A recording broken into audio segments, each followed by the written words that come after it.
Haunter is 6 now, so if Rumble steps up to the wave, look for the fish, and they're going to go for the all-in. Gummed in. There's the 6 from MMD as well. He gets the flash forward. Damage down to half HP. They could be able to finish it. Smoke screen comes out, and they drop MMD. It's not enough mitigation from Karsa, and it looks like he will not pick up anything. Control wards very often around bot, so a lot of the coverage has been bot side, whereas, as you can see on the screen, TSM's coverage is Lee is here.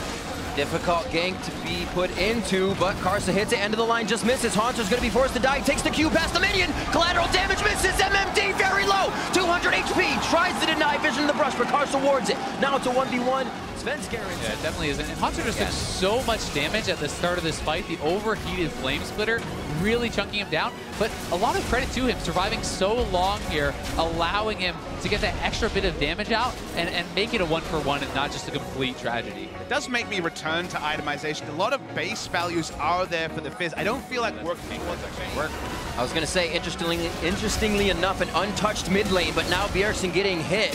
We saw the Abyssal Voyage come in, now the curtain call, if he can just dip and dodge, he's not even watching the show right now. He's out and it's easy.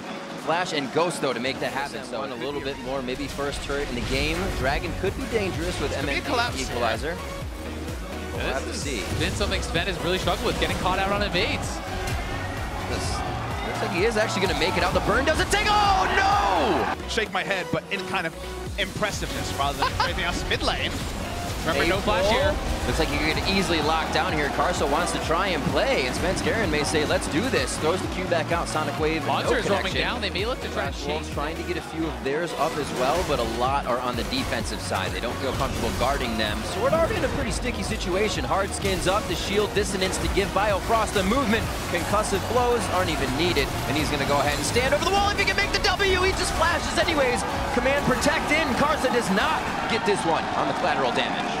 Yeah, Sword Art trying to battle back on the vision, but a fight on top side. Oh, MMD doing about 200 HP to Haunter, but he zeroes out.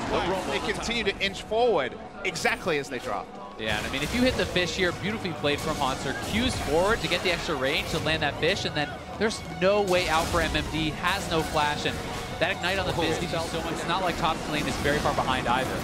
This is going to be the first do-si-do between Maple and Haunter. He feels like he can take him, but the army needs to be beat by an army, and Haunter pulls 3 to the top lane with MMD's teleport. Looks like he may be going down here as the final Rune Prism locks him up. And I think that anytime you're looking at a game that can go very late, you have to take into consideration the Elder Dragon.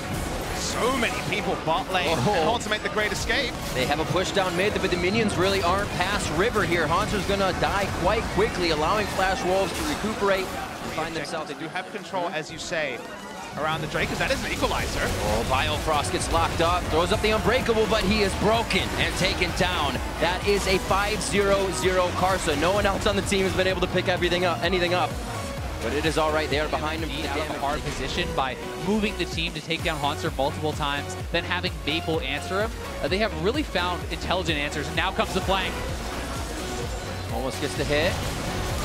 Biofrost getting pushed in. They go onto the tank once again. Svenskeren in the back line getting hit up by the curtain call. Bjergsen's the next one. Svenskeren trying to get between the Lixa Swordar and himself, and Betty's now on the other side. They almost don't have an exit. They need to create one, but they can't find one. And Svenskeren's low, almost going down. Command protect. The dissonance not there, so the team can chase Bjergsen, chum the waters from Haunter. There was no teleport. It's been a long walk for him, and Turtle tries to turn it around. 3v1 goes down versus Betty, and that's 3 down versus 1. Turtle coming in on like a flank there, and this is what Flash Wolves wanted to do. They get the engage. Haunter doesn't have TP, and Karsa, if they can take down Haunter, this is for sure, I think, going to be a Baron. Pops him over the wall, a 2v1 now. Bjergsen there, low on mana, but should be able to dance around this one with Haunter. Karsa down. There's a shutdown, much needed for the team. They're still under enemy lines. They still have to find a way out. Jhin and Ryze fast approaching, and not much space to do. You just close your eyes, you know, oh, Papa Smithy. They're going in. Bjergsen gets an auto attack. Haunter's been able to playful and trickster. One more shot, he should be good as it heats up. The Realm Warp forward as the Deadly Flourish misses. And Haunter looks like he's able to squirm out of this one, but you can't say it too soon. One shot from Betty is delaying, but now it's Flash Wolves on the Baron with those res timers. Right back into it. This is the control you look for a team. If Sven comes in, do they stop and kill, or do they continue? 2,500 health on Baron. Curtain call, stopping Biofrost and Turtle towards the backside. A piercing arrow and Sven to be over the wall. Chain of corruption to lock down the team. It's going to be hit by Karsa, and now Sven's in the middle. Sven goes down, and Turtle and Biofrost can't do much. It wasn't to the extent that we saw against Gigabyte Marines, but Flash Wolves can weather the storm. They continue to take hits here. Possibly again, the team starts to close in on Svenskeren and Haunter.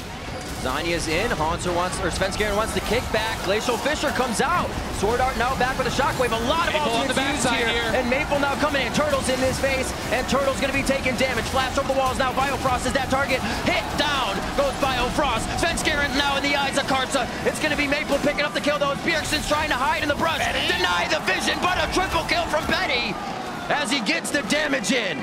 And they still have the Baron buff. They're going to push down mid here. This should be an inhibitor at least. We'll see if Wild Turtle can get out, but it looks like he's going to be dead too. And these res timers are so long. It's a really nice flank from Maple. This is a bit comedic over here. Yeah, just walking around. Let's just call it delaying tactics there when it comes to respawns. But I think the respawn's going to be too big. As you say, 34 minutes in.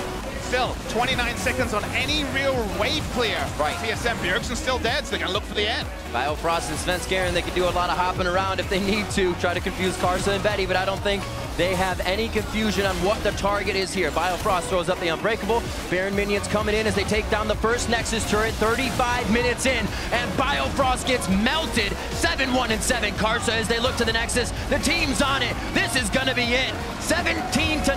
Flash Wolves take down Team Solo Mid.